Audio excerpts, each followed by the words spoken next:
Nós vamos discutir um pouquinho com a Lara essa perspectiva da avaliação e o acesso a algumas instituições internacionais. Eu pedi à Lara que nos contasse um pouco desses processos para vocês verem quanto ainda a avaliação como acesso ao ensino superior no Brasil, quanto ainda temos que evoluir. Enquanto a maioria dos países do mundo ousa usar outras variáveis, outros conhecimentos acerca dos jovens estudantes que querem ascender ao ensino superior, o Brasil ainda teima na utilização de um único teste padronizado, que é o Enem, para o qual vocês sabem que eu tenho extremo carinho, mas que está na hora de ser ampliado. Então, sem mais encobridar o caminho, Lara, boa noite, muito obrigada. Vamos lá, ouvi-la. Como vai? Um prazer estar aqui. Muito obrigada pelo convite. Eu fico muito honrada com toda essa apresentação. O que acontece é que aqui no Brasil, a gente sabe que é uma avaliação muito conteudista. O Enem, ele quer muito conteúdo do aluno, várias disciplinas e reflexão, e as disciplinas do ensino médio são várias, né? E depois esse conteúdo todo é cobrado na prova. E a nota que esse aluno tirar, ele efetivamente vai dizer se ele passou ou não. Então, a avaliação de acesso do aluno no Brasil, ela se resume a um dia ou 2 dias, né? Em alguns países, isso não é real. E eu acho que a maior contraposição que nós temos em relação a isso é o próprio Estados Unidos, né? As universidades americanas, elas têm uma avaliação completamente holística de como o aluno pode acessar essas vagas principais, né? Então, a gente tem grandes universidades e não é raro a gente ver programas em que alunos de periferia que estudaram em escolas públicas conseguiram uma vaga em Harvard. A gente tem vários exemplos aqui no Brasil de alunos que se destacaram e que conseguiram. E por que esses alunos conseguiram?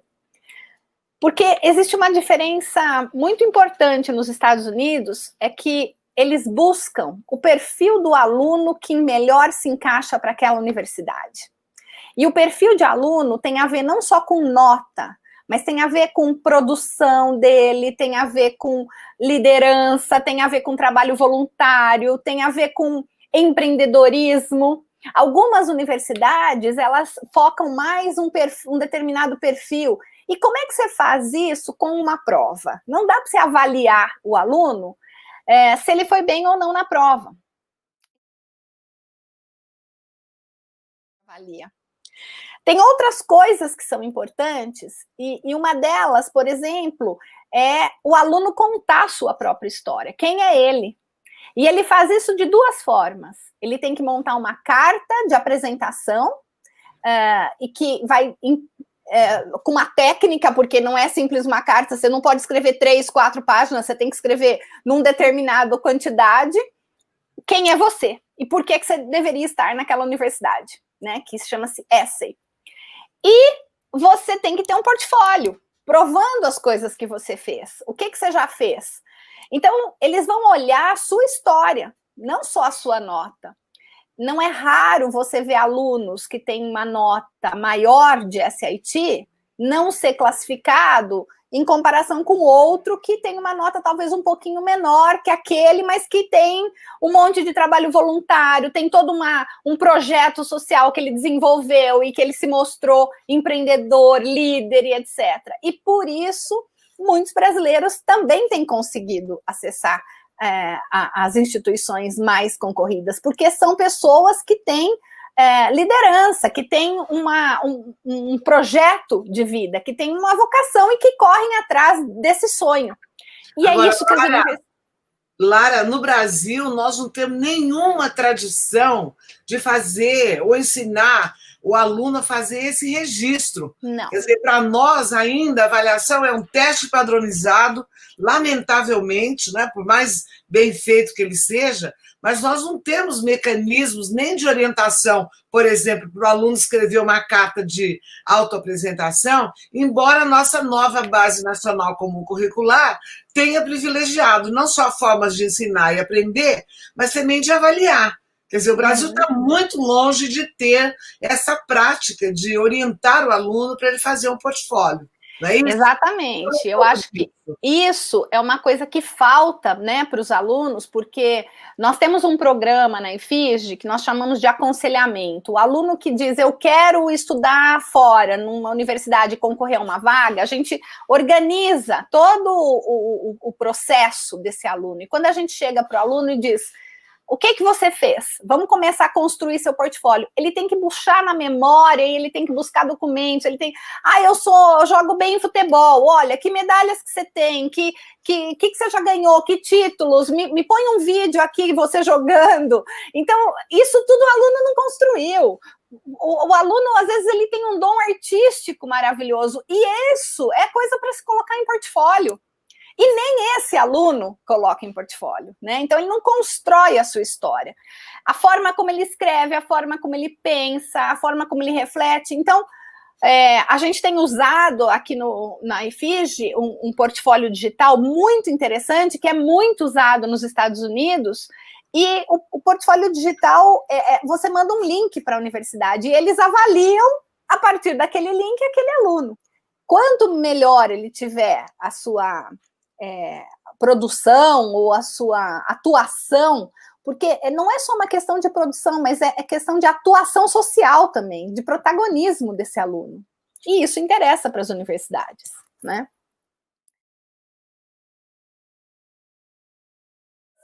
Só um pouquinho, Lara, porque está todo mundo preocupado, assim, falando, que você podia dar um exemplo um pouco de como é que funciona o portfólio. Eu acho que você poderia tranquilamente falar do BUB, não é? Porque eu acho assim, que a nossa Base Nacional Comum Curricular, ela está pressupondo autoconhecimento, autogestão do conhecimento, o protagonismo juvenil, e nós sabemos hoje que o mundo do trabalho, ele também está privilegiando mais do que só o diploma do ensino superior, mas o histórico de vida do aluno, quer dizer, qual foi a produção que ele fez ao longo da vida, se ele sabe integrar equipes diferenciadas. Então, estão me pedindo aqui no chat para você dar um exemplo um pouquinho mais acho que você pode falar do BUB, o que é o BUB?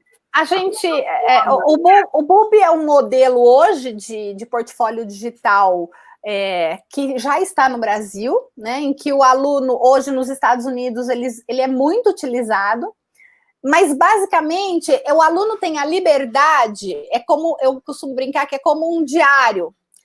O aluno vai poder escrever e colocar todas as suas ideias, pensamentos, reflexões, história, vídeo, foto. Eu fui fazer uma viagem de férias com a minha família. Eu quero registrar as fotos, eu quero deixar todas guardadas nesse portfólio.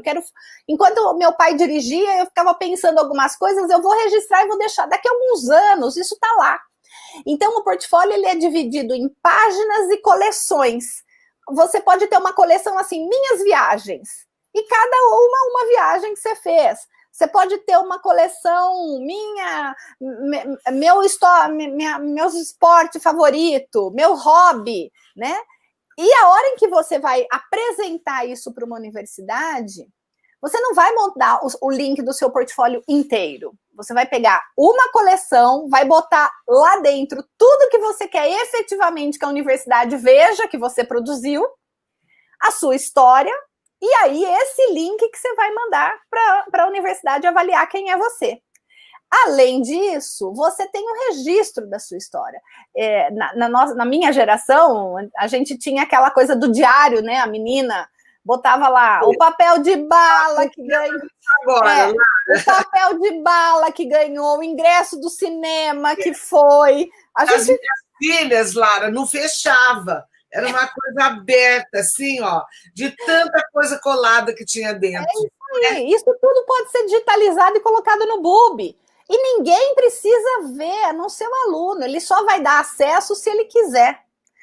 E isso é muito legal, porque essa história ela continua na vida adulta. O que você produziu, o que você fez, os seus estágios durante a universidade, isso tudo vai seguindo com o aluno e ele tem realmente o registro da sua história de vida, né? Então, isso é uma coisa que as escolas precisam começar a incentivar seus alunos, primeiro porque ele começa a escrever, né? Essa coisa de você refletir sobre, e escrever sobre, sem dúvida nenhuma que te dá cada vez mais habilidades, né, para você se diferenciar. E o que basicamente importa, fora, né, no Canadá, Estados Unidos, na hora de acessar a universidade, é quem é esse aluno, mais do que nota ele tem, né? Então, o que ele já fez? Tem aluno que chega para mim e a gente vai começar a construir o portfólio e prepará-lo para aplicar fora do Brasil, e aí eu falo assim, o que você já fez? Daí ele para e fala assim, eu não fiz nada, eu só estudei, eu sou um inútil, até agora eu não produzi nada na minha vida. Claro que você produziu, você só não registrou. Você, né, isso, resgatar isso lá de trás é difícil, né? Mas tem que fazer. E aí, se ele quer realmente estudar numa universidade fora, ele tem que fazer, porque é isso que vai ser avaliado. E veja, qualquer sistema de avaliação, seja a avaliação que eu faço de você, seja a avaliação que nós fazemos da escola, o registro é a coisa mais importante que existe. Então, o portfólio é esse registro. Quando o aluno começa a registrar aquilo que ele tem, quando a adolescente olhava lá o diarinho dela no papel, quer dizer, ela estava olhando o quê? A própria história, o registro da sua história. Então, eu acho que a gente rouba um pouco a oportunidade desse jovem quando a gente só trabalha com as provas, os testes padronizados que estão em desuso. Seguramente o Brasil, ou por bem ou por mal, vai ter que romper essa tradição. E quando o aluno escreve, ele reflete também sobre isso, sobre ele. Né? Autoconhecimento. Autoconhecimento, você tem que ter para poder fazer o autoconhecimento. E eu acho, viu, Lara, sinceramente, nós estamos vivendo um momento no Brasil agora onde esse mundo digital veio melhorar um pouco a nossa vida cotidiana, que é uma grande oportunidade para isso ser incorporado nas nossas escolas, não é? Sem dúvida nenhuma.